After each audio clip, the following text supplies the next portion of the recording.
Bounty hunting is a complicated profession.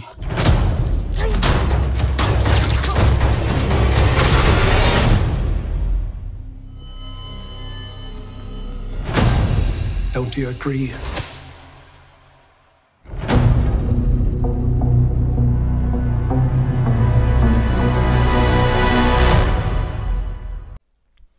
Bonjour à tous et bienvenue sur ce super méga dossier concernant la série The Mandalorian dans l'univers Star Wars.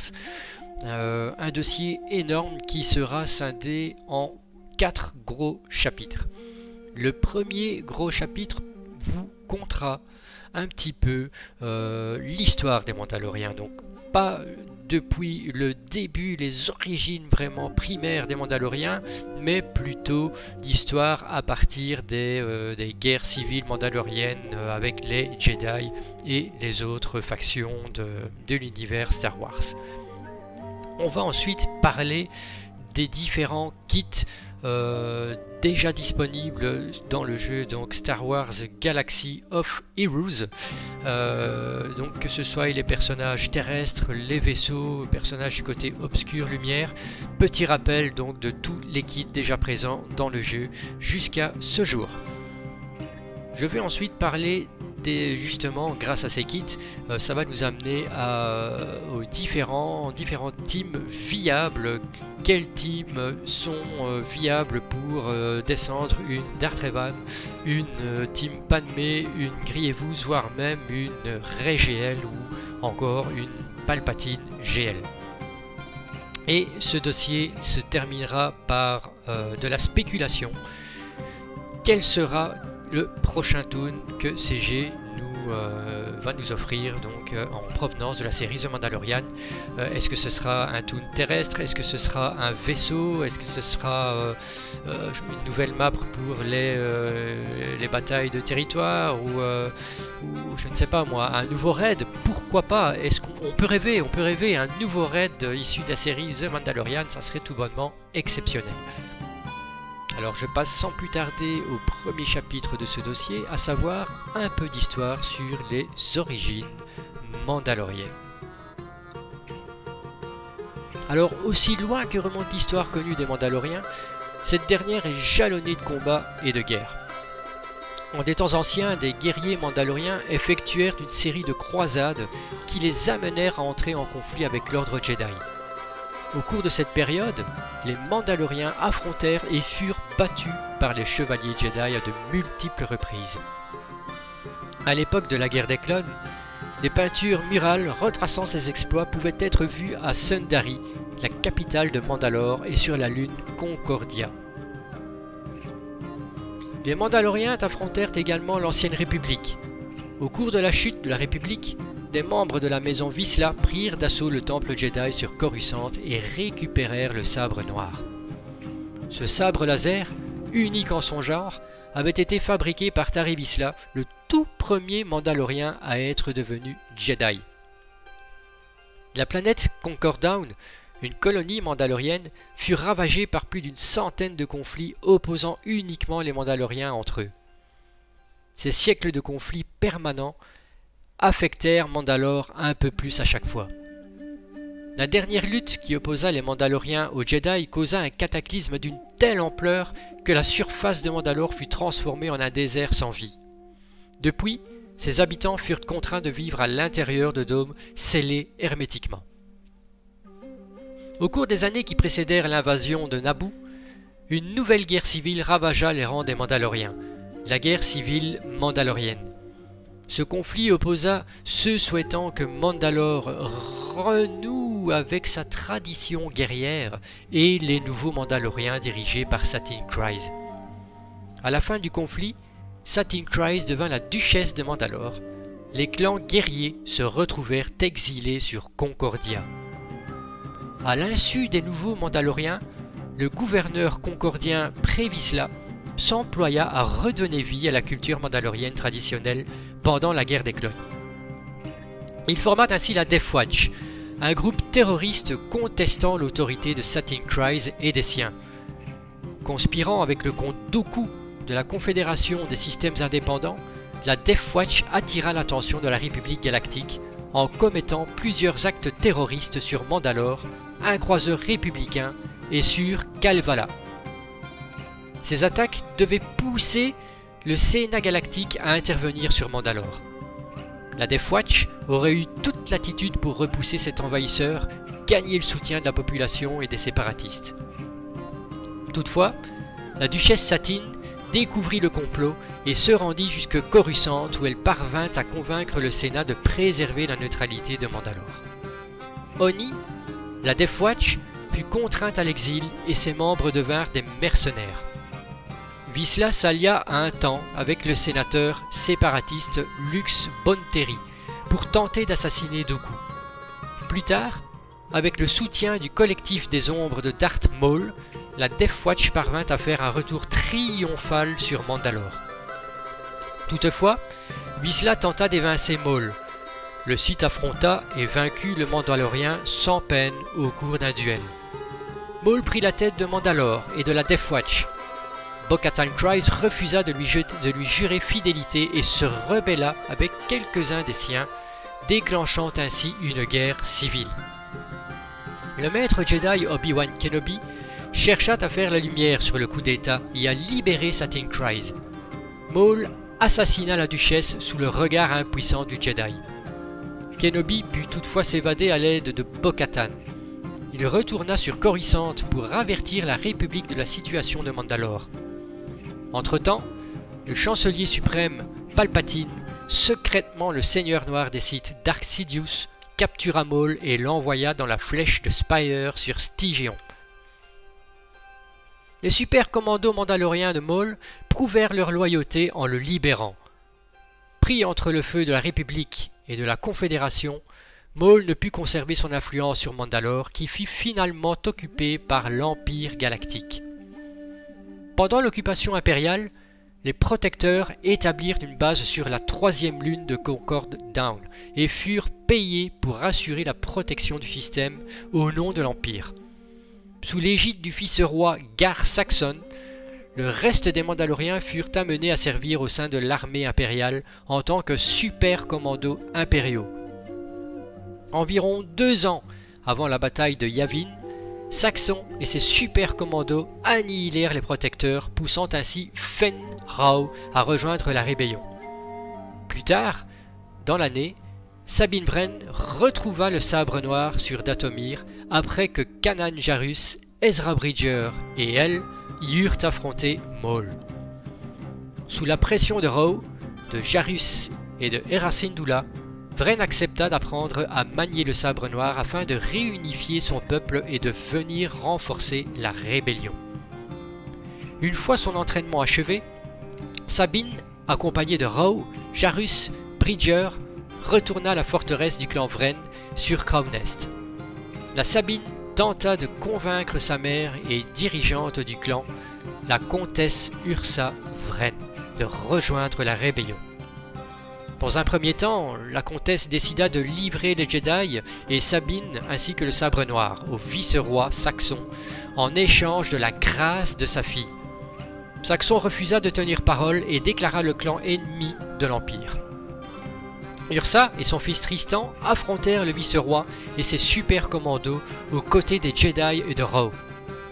Lorsque Saxon tenta de tuer Ursa avec le sabre noir, Sabine s'interposa et l'affronta avec le sabre laser de Bridger. Grâce à son entraînement, Sabine remporta le duel et soumit Saxon. Le vice-roi refusa sa défaite et tenta d'abattre Sabine, qui fut sauvée grâce à l'intervention de sa mère. Comprenant qu'une nouvelle guerre civile allait secouer son peuple, Sabine décida de rester avec les siens jusqu'à ce qu'elle trouve une personne digne de diriger Mandalore. Quelque temps après, Bridger réussit à passer le blocus impérial d'Atolon et retourna sur Crow Nest pour quérir l'aide du clan Wren contre le grand amiral Thrawn. Déjà occupé à lutter contre le clan Saxon, Ursa ne put déployer l'ensemble de ses forces. Toutefois, elle autorisa Sabine, Tristan et Fenn Rau à mener un petit groupe de volontaires. Le Gauntlet et plusieurs chasseurs, Fang, voyagèrent jusqu'à Atolon où ils détruisèrent le vaisseau interdicteur, empêchant la fuite des rebelles. la bataille d'Atolon prit fin avec la fuite des rebelles, tandis que les Mandaloriens retournèrent sur Crow Nest.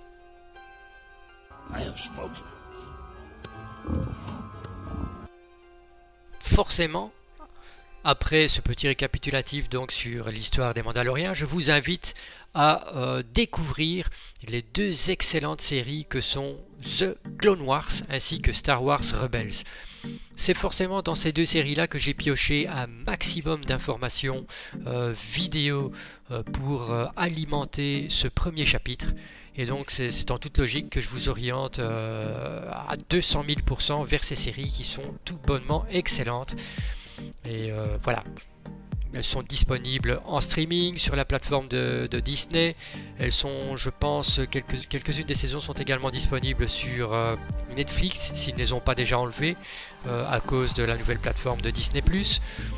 Mais en tous les cas, allez-y, foncez, achetez-les, découvrez-les en streaming, ça vaut vraiment le coup. Alors je passe au second chapitre qui va cette fois-ci faire un bon gros récapitulatif de tous les kits de personnages côté lumineux, côté obscur, ainsi que les vaisseaux, donc tout droit issus de la série The Mandalorian dans le jeu Star Wars Galaxy of Heroes. Et je vais commencer l'introduction de ce second chapitre par le kit du Mandalorien version classique.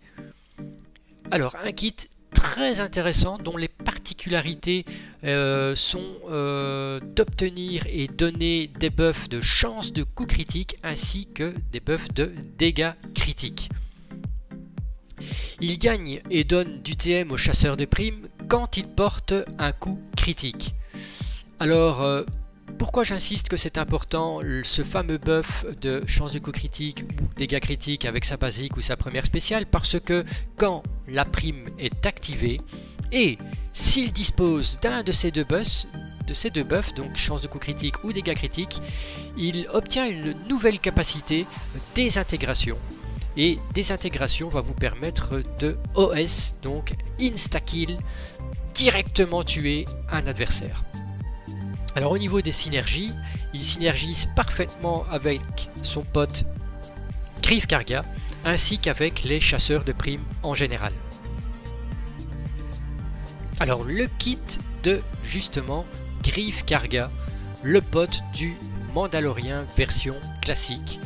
Un kit également très intéressant dont les particularités sont d'avoir un daze, donc étourdissement, sur sa basique. Mais c'est également un excellent soutien qui soigne, redonne de la vie, redonne de la protection ainsi que des buffs et même de la jauge de tour aux alliés chasseurs de primes. Il peut également supprimer les buffs de ses adversaires.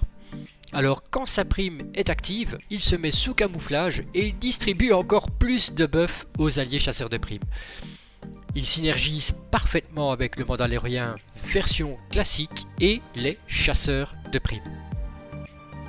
Alors le kit de Cara Dune, un kit particulièrement intéressant dont la particularité est de railler si le chef est rebelle. J'appelle cela le mode tanky. Et camoufler ainsi que pas mal de dégâts plus importants si le chef est vaurien. Bon, j'appelle cela le mode DPS. Alors elle a une réduction de TM adverse plus AOE stun, donc c'est-à-dire étourdissement, donc paralysie de masse contre les empires. C'est assez exceptionnel contre une team empire ou soldat de l'empire, donc quand vous voyez les 5 adversaires directement stun, et alors là vous pouvez faire ce que vous voulez après, c'est juste exceptionnel. Alors elle obtient un bonus de pouvoir très important. Pourquoi très important? Parce que si elle se fait tuer durant le combat et si elle a ce bonus de pouvoir actif au moment donc de son décès, eh bien elle a un revive de 100% d'HP. Au niveau des synergies, elle synergise donc parfaitement avec les rebelles sous le lead de Mon Mothma. Par exemple, ça fait une team extrêmement viable, extrêmement costaud, donc avec Cara Dune en tank. Avec les Vauriens également, sous le lead de Mandalorian Beskar ou Kira. Là, dans ce cas-là, elle est plutôt en mode gros dégâts, en mode DPS. Le kit de Quill. Un kit encore extrêmement intéressant donc de la part de CG. Décidément, je trouve qu'on est plutôt gâté avec les kits de la série The Mandalorian. La particularité de Quill, c'est qu'il inflige tout un tas de malus auparavant limite réservé à certains personnages, notamment brûlure, le stun, le choc, l'expose et même des malus de vitesse. Alors il soigne les droïdes et les vauriens et il distribue des buffs aux droïdes, notamment un revive. Ça peut être très intéressant, surtout si vous avez IG-11 dans la team. Il distribue également des buffs aux vauriens évidemment.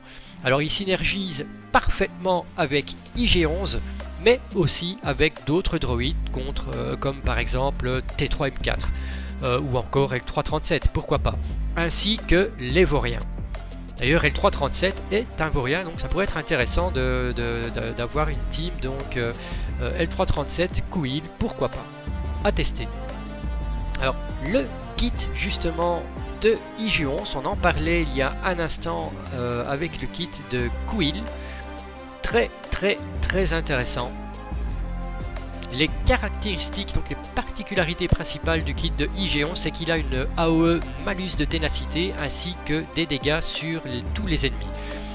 Alors il obtient la raillerie avec une résistance accrue extrême.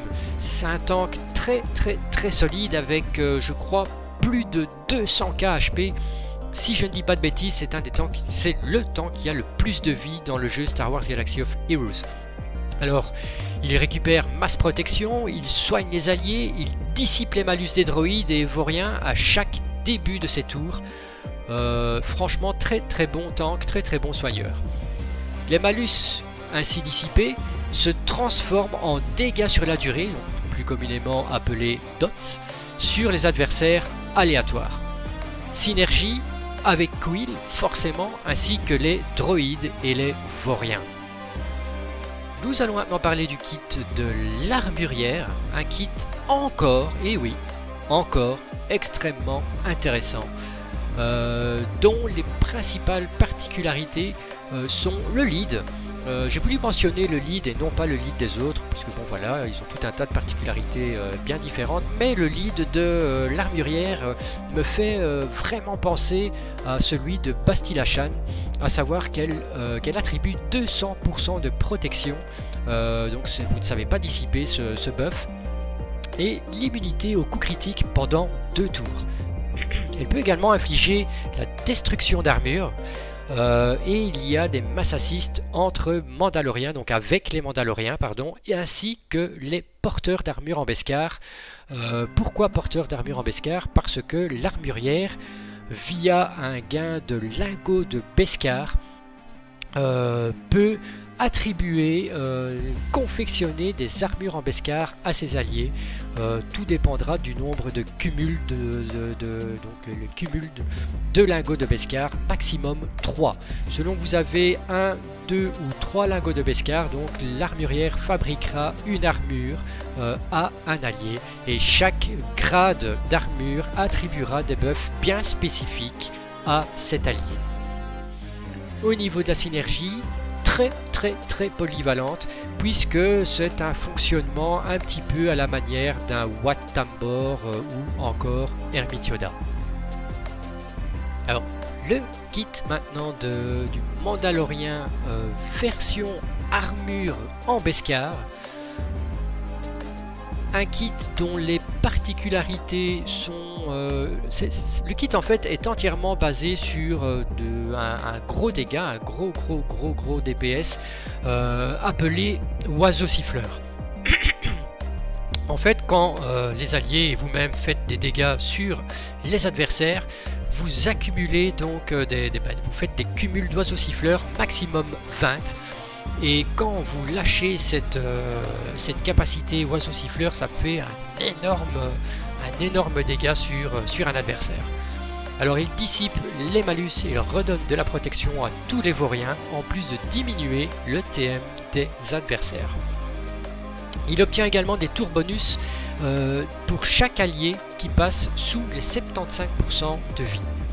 Synergie, contrairement au Mandalorien version classique qui synergisait parfaitement avec les chasseurs de primes, le Mandalorien armure en Beskar synergise avec les Vauriens, dont IG-11, Kuil, Memphis et même, pourquoi pas, Cara Dune, puisque Cara Dune est une Vaurien.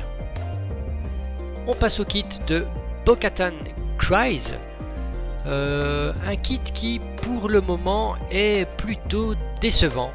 Non pas que le kit en lui-même soit décevant, il a la particularité d'avoir une sacrée AOE debuff et Daze, donc étourdissement sur tous les ennemis. Le kit de base est basé en fait sur mass assist, d'innombrables assists entre la faction mandalorienne. Le problème, c'est que hormis les quelques Mandaloriens, les nouveaux Mandaloriens qui sont utilisés dans une team chasseur de primes, on a droit à deux vieux kits de Mandaloriens, donc Canderous Ordo et Sabine Wren, qui ont été légèrement retouchés pour aller avec le kit de Bo-Katan Kryze, mais honnêtement ça n'est pas du tout convaincant, ces deux kits sont trop vieux, ça ne va pas du tout avec ce nouveau kit. Et donc forcément, je crois que le kit de Bo-Katan Kryze ne sera vraiment viable qu'à partir du moment où CG décidera à sortir des nouveaux Mandaloriens spécifiques à ce kit. Alors elle récupère pas mal de santé et de protection lors des attaques en dehors du tour des alliés. Donc cette récupération est valable pour tous les alliés Mandaloriens. Et donc comme je le disais précédemment, synergie avec les Mandaloriens. Bon, voilà, moi je dirais que c'est un kit en attente de nouveaux Mandaloriens issus de la série, car pour le moment, pas très intéressant et peu viable. On passe maintenant au côté obscur de la force avec le kit de Moff Gideon, un toon extraordinaire, n'ayons pas peur des mots. Franchement, Moff Gideon, il en jette, il a vraiment une sacrée puissance, c'est juste insane. Alors les particularités de Moff Gideon, c'est qu'il gagne des cumuls de perspicacité. Si minimum 4 cumuls, il acquiert donc une spéciale rafale subversive, donc en gros c'est une AOE confusion plus dégâts. Il inflige aux ennemis des malus axés sur l'attaque au début de son premier tour. Donc en gros c'est des malus de dégâts critiques, malus de chance de coup critique ainsi que malus d'attaque. Il inflige la destruction d'armure grâce à son sabre noir et il y a mass assist des empires et reset TM, reset de jauge des tours de toutes les unités présentes dans le combat actuel. La particularité, vous allez me dire, ben ouais, mais s'il met le TM de toutes les unités du combat à 0, qu'est-ce qui se passe avec nos propres alliés? Eh bien, voilà le truc, la petite particularité assez géniale de Moff Gideon.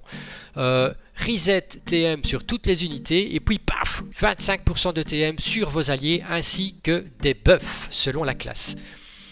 Je ne vous dis pas les possibilités absolument gigantesques que procure donc Moff Gideon dans une team Empire ou Soldats de l'Empire. Alors synergie, eh bien il synergise parfaitement bien donc avec le Dark Trooper, le second toon obscur, le second et unique toon obscur que CG nous offre issu de la série The Mandalorian. Il synergise également donc forcément avec l'Empire et les soldats de l'Empire. Alors parlons-en donc du kit du Dark Trooper. Franchement c'est un kit assez monstrueux aussi, surtout au niveau dégâts. Particularité donc de ces Dark Troopers, puisqu'ils sont plusieurs, c'est qu'ils font des dégâts de zone et ils gagnent l'avantage et des cumuls d'escouade. Alors ils infligent donc de gros dégâts en fonction forcément de ces cumuls d'escouade, et s'il dispose de l'avantage, il peut même crit sur sa basique. Alors, gain de TM sur les soldats, des soldats de l'Empire, pour chaque cumul, ainsi que des bonus d'attaque. il ne peut pas être détruit tant qu'il dispose de cumul d'escouades. Impossible d'être détruit. Il synergise parfaitement donc avec Moff Gideon, avec les soldats de l'Empire et la faction Empire en général. Et je terminerai ce second chapitre donc consacré aux différents kits disponibles donc dans le jeu Star Wars Galaxy of Heroes et issu de la série The Mandalorian, avec le seul et unique vaisseau, le Razor Crest, le vaisseau du Mandalorien. Malheureusement, il n'est pas encore disponible, il n'est pas encore jouable plutôt par les joueurs, tout simplement parce que pour la simple et bonne raison qu'il n'est disponible, il n'est farmable qu'en mode conquête, ce nouveau mode de jeu que je trouve plutôt excellent. Donc il va quand même falloir patienter quelques mois avant de pouvoir s'adonner au jeu avec le Razor Crest. Sur le papier, le kit est intéressant puisque c'est un vaisseau chasseur de primes, un attaquant qui utilise particulièrement la synergie, qui emploie le malus brèche, faille de mémoire, c'est faille, oui, pardon. Et donc faille est utilisé par notamment la dent de molosse de Bossk ou encore exploité par le Xanadu Blood ou l'IG-2000 d'IG-88 et de Cad Bane. Le vaisseau synergise aussi avec le Slave One de Boba Fett et apparemment il serait conseillé par CG d'avoir ces vaisseaux, donc ces chasseurs de primes, sous le lead, sous la coupe de l'amiral Thrawn. Petite particularité encore intéressante donc du Razor Crest, c'est qu'il ignore la raillerie et il prend des dommages réduits grâce à sa coque renforcée. I have spoken. Et j'enchaîne ainsi au chapitre 3 qui concerne exclusivement les compos les plus utilisés avec tous ces nouveaux personnages qu'on vient de voir, que je viens de vous présenter dans le chapitre 2. Compos donc utilisés en combat donc dans le jeu forcément Star Wars Galaxy of Heroes et qui vont vous permettre, toutes ces teams vont vous permettre de vaincre des Grievous, des Darth Revan, des Padmé, voire même des GL, GL Palpatine ou GL Rey. Ces nouveaux personnages permettent de casser ces teams en 1 minute, 1 minute 30, hop, top chrono, et on n'en parle plus. Donc c'est dire si ces nouveaux personnages apportent un plus considérable au jeu, de par leur variété, leur diversité parmi ces personnages. Alors on commence par donc la team Mando en armure Beskar, une team plutôt sympa puisque par exemple ici on le voit donc dans la vidéo de fond que contre une team Grievous, Mando Beskar accompagné de Kuiil, IG-11, Dengar et Memphis Ness roule absolument facilement sur la Grievous. Vous voyez là ici la technique de l'oiseau siffleur à pulvériser Grievous en un tas de cendres. Alors il y a une petite variante à cette team, c'est le remplacement de Dengar par Cara Dune. Cara Dune qui, je vous le rappelle, sera plus en mode DPS car le lead de cette team est vaurien. Alors on passe ensuite ici à une team chasseur de primes face à une team Padmé tout à fait classique. Jango Lead donc accompagné de Bossk, Boba et surtout Mandalorian classique et Greef Karga. Ça fait un malheur, ça roule assez facilement sur une team Padmé. Il y a des petites variantes ici, notamment donc c'est soit Jango Lead ou Bossk Lead. Tout dépend de si vous avez besoin de beaucoup plus de vitesse ou si vous avez besoin d'un aspect un peu plus défensif grâce au lead de Bossk. Toujours est-il que ça roule assez facilement sur une team Padmé classique. Ça peut être intéressant en TW notamment pour garder de meilleurs counters contre autre chose, contre les Grievous. On utiliserait donc du Jango Lead accompagné de BH. Voilà, c'est liquider une team Padmé entre guillemets à moindre coût. Ça peut être intéressant.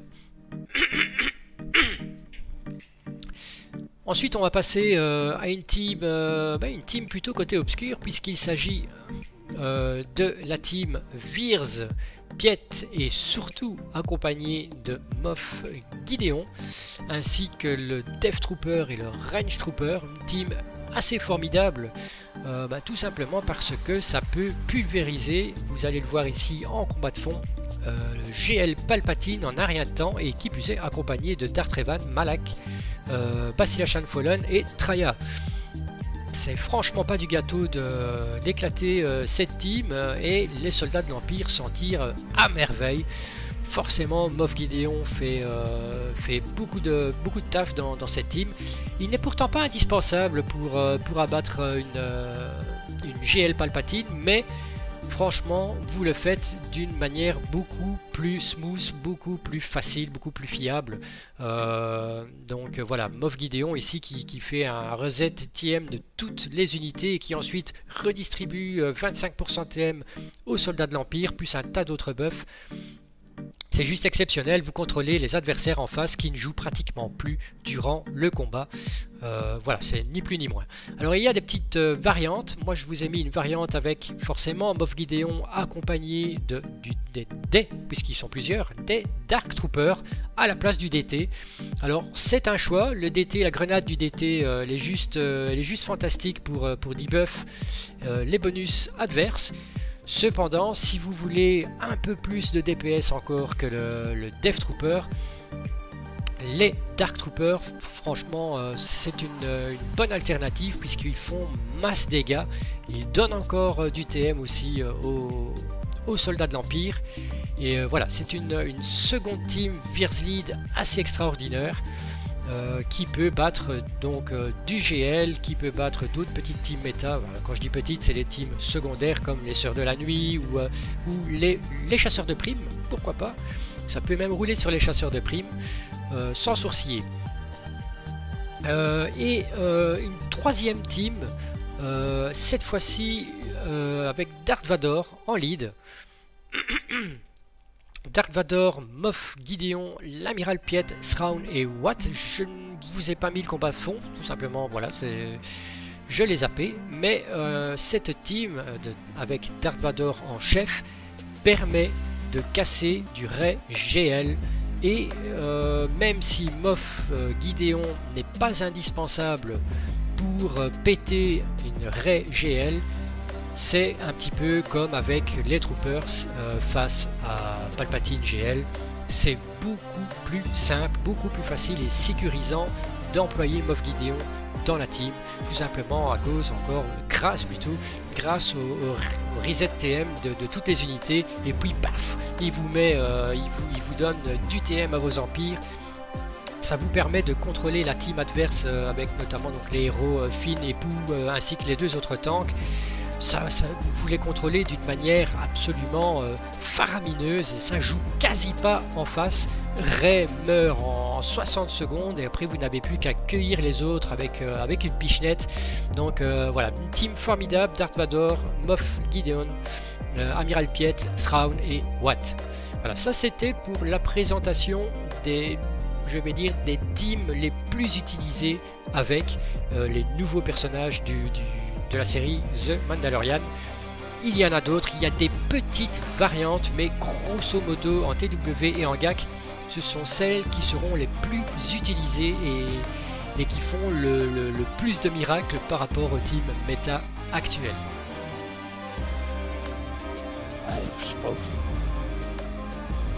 Et j'embraye directement sur le quatrième et dernier chapitre de ce dossier. Qui sera le prochain? De la spéculation, beaucoup de spéculation. Qu'est-ce que CG serait susceptible de nous concocter à l'avenir comme personnage, comme vaisseau, voire même un raid ou une nouvelle map pour les Territory Battles? Pourquoi pas? Voilà, moi personnellement, ce qui me vient à l'esprit en spéculation, c'est le vaisseau amiral de Moff Gideon, un croiseur léger qu'on voit quand même assez souvent dans la saison 1 et la saison 2. Voilà, ça serait quand même sympa d'avoir un nouvel amiral qui aborde différemment l'utilisation des vaisseaux de l'Empire tels que le TIE Fighter Pilot ou encore je ne sais pas moi, pourquoi pas Darth Vader. Voilà, une autre approche, un autre vaisseau amiral.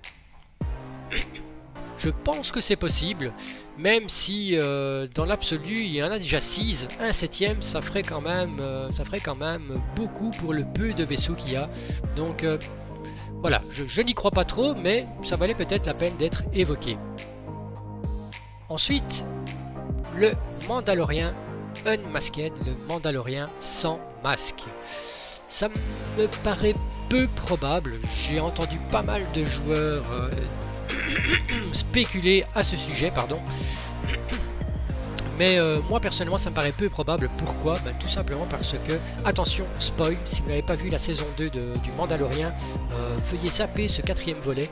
Ça risque de vous ennuyer un petit peu, surtout qu'il y a quand même pas mal de spoil. Et donc, pourquoi je n'y crois pas du tout au Mandalorien sans masque? Et bien tout simplement parce que le Mandalorien sans masque ne fait qu'une apparition de 2-3 minutes en fin de saison. Il n'a fait aucune prouesse, aucun combat, il enlève juste son masque, il le remet, tout ça pour dire au revoir à Grogu. Voilà, ça me paraît très peu probable de voir un Mandalorien unmasked, mais sait-on jamais. Ensuite, peut-être, pourquoi pas, un rework du vaisseau de Boba qui commence franchement à se faire vieux, qui n'a limite pratiquement aucune synergie avec les vaisseaux BH, chose qu'ils avaient tenté de faire à l'époque en sortant la Dent de Moloss, ainsi que le Xanadu de Cad Bane et le IG-2000 de IG-88. Personnellement, j'ai pas vu beaucoup de synergie, notamment avec Faye. Faye, c'est une synergie qui va être amplifiée avec le vaisseau vaurien, pardon, chasseur de primes, le Razor Crest, que CG a sorti et qui est, je rappelle, est uniquement farmable en mode conquête. Alors moi je vois franchement bien, je dirais à 90% de chance, un rework du vaisseau de Boba pour que ça synergise avec tous les vaisseaux actuels. Ça serait franchement sympa parce que je trouve le kit actuel, en tout cas du vaisseau de Boba, plutôt vieillot et très fragile. Personnellement je l'utilise pratiquement jamais. Voilà, un rework, point d'interrogation, c'est ce que l'avenir nous dira en tout cas. Alors, l'ASPQ numéro 4, Mayfield, c'est quelque chose qui, voilà, quand je l'ai vu dans les derniers épisodes de la saison 2 donc, du Mandalorien, tout de suite j'ai pensé à un nouveau perso. Je verrais bien un Mayfield tireur d'élite, donc style sniper comme ça. Surtout quand il fait son tir du vaisseau donc de Boba au loin avec donc ce fusil de sniper qui fait tout sauter. Je sais pas, je verrais bien un Mayfield exploité, peut-être pas en tireur d'élite, mais en tout cas en attaquant, ça c'est certain. C'est tout de même un vétéran de la guerre, il a participé à de nombreuses guerres avec l'Empire. Voilà, moi Mayfield personnellement je l'aime bien et j'y crois. Maintenant il y a aussi la version Mayfield en armure de Stormtrooper. Pourquoi pas, donc ça on le verra, c'est CG qui décide, mais ouais je verrais bien un petit Mayfield. Il est sympa le mec, j'aime bien le bonhomme, j'aime bien l'idée. Alors SPQ numéro 5, forcément vétéran Boba Fett accompagné de son ami Fennec Shand. Moi je pense aussi que 90% de chance en tout cas qu'on nous sorte un vétéran Boba Fett à l'instar de vétéran Han ou vétéran Chewie. Voilà, vétéran Boba Fett, ça me paraît franchement indiscutable, c'est inévitable. Je suis prêt à parier qu'on va nous sortir un nouveau Boba Fett. Il a beaucoup d'importance dans la série du Mandalorien et en plus, encore un spoil, attention, en fin de saison 2 on nous présente même une sortie future officialisée du livre de Boba Fett. Je ne vous en dis pas plus, de toute manière ceux qui ont vu la saison numéro 2, ben, vous savez de quoi je parle, mais donc nul doute qu'on va voir arriver incessamment sous peu, ou peut-être l'année prochaine, peut-être après la sortie de cette nouvelle série du livre de Boba, un nouveau ou plusieurs nouveaux Boba Fett. I have spoken. Et voilà, c'est ici que s'achève malheureusement le dossier sur le Mandalorien. Voilà, j'espère que vous avez pris plaisir à regarder et écouter ce dossier qui m'a pris plusieurs dizaines d'heures de boulot. C'était infernal, mais au final j'ai pris beaucoup de plaisir à le réaliser pour vous. This is the way. This is the way. This is the way. Si vous l'avez apprécié autant que moi, voire même plus, likez, abonnez-vous, faites tourner la vidéo. Il faut que j'aie un maximum de vues. En tout cas, ça me ferait vraiment plaisir. Je n'aurais pas cette impression désagréable d'avoir fait plusieurs dizaines d'heures de travail pour pas grand chose. Donc, partagez, diffusez cette vidéo, ça me ferait le plus grand plaisir. Et pour tous ceux qui sont restés jusqu'à la fin, j'ai une petite surprise pour eux. Il s'agit du trailer officiel d'une toute nouvelle série animée que Disney va nous sortir le 4 mai sur leur plateforme de streaming Disney+. Il s'agit de Bad Batch. Donc je ne vais pas dire que c'est la suite de The Clone Wars ou Rebels, Star Wars Rebels, mais en tout cas c'est la troisième grosse série animée en images de synthèse que Disney nous pond. Donc le 4 mai. Voici le trailer officiel, rien que pour vous, pour ceux qui ne l'ont pas encore vu. A bientôt peut-être pour un second dossier, qui sait. Et je vous souhaite une bonne journée. À bientôt. Bye bye. They call themselves the Bad Batch.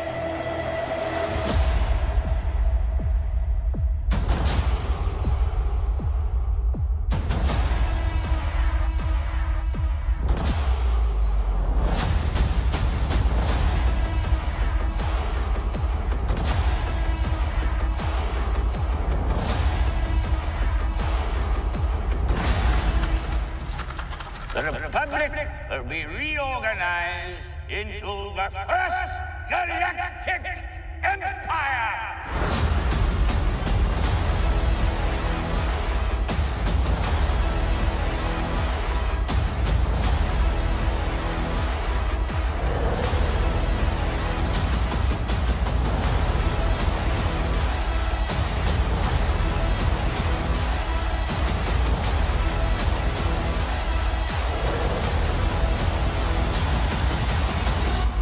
That was quite an impressive display.